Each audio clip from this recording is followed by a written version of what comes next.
دین کے ماننے والے ہو، اللہ کے حبیب صلی اللہ علیہ وسلم فرماتے ہیں صفائی طہارت آدھا ایمان ہے۔ جس مذہب کے اندر نصف ایمان ہو طہارت، پاکی آدھا ایمان ہو، اگر وہی قوم پاک نہ رہے گی تو پھر کون پاک رہے گا؟ میرے پیارے آقا علیہ السلام کے پیارے دیوانوں، اور آقا فرماتے ہیں سردی کے اندر جو وضو کا اہتمام کرے، اس لیے کہ ممکن ہے گرمی میں گرمی کی وجہ سے لوگ ٹھنڈک پہنچانے کے لیے چلو وضو کر لیں کہ ٹھنڈک بھی پہنچ جائے گی اور وضو بھی ہو جائے گا، لیکن سردی میں جب دل وضو کرنا نہ چاہیں، آقا فرماتے ہیں اس وقت جو اہتمام سے وضو کرے گا۔ ہم نے بہت سارے لوگوں کو دیکھا ہے آج مسلمانوں کو وضو کرنے کا طریقہ بھی نہیں آتا۔ میرے پیارے آقا علیہ السلام کے پیارے دیوانوں، اگر داڑھی ہے تو اس کو مسل کر کے دھونا چاہیے تاکہ بالوں کی جڑ تک کے جو ہے وہ پانی پہنچے۔ لوگ داڑھی رکھ لیتے ہیں لیکن مسئلہ معلوم نہیں ہوتا، ساری زندگی ان کا وضو ہی نہیں ہوتا، بلکہ وضو تو اپنی جگہ اللہ اکبر، غسل بھی نہیں ہوتا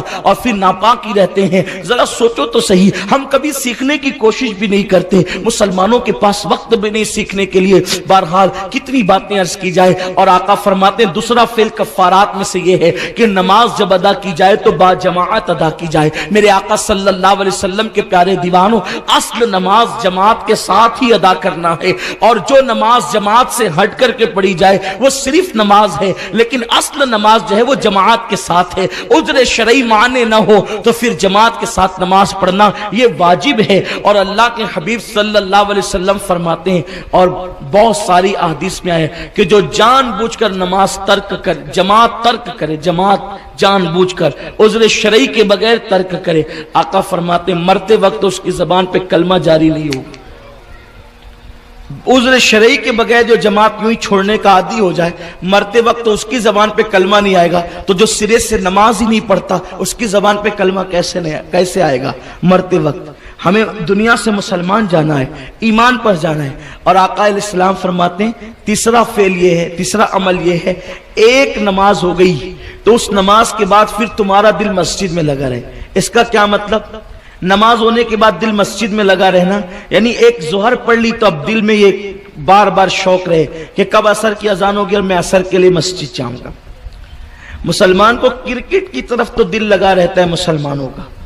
فلموں اور سیریلوں کی طرف تو دل لگا رہتا ہے، کیا مسجدوں کی طرف بھی دل لگا رہتا ہے؟ گھروں کی طرف تو دل لگا رہتا ہے، گناہوں کی طرف تو دل لگا رہتا ہے،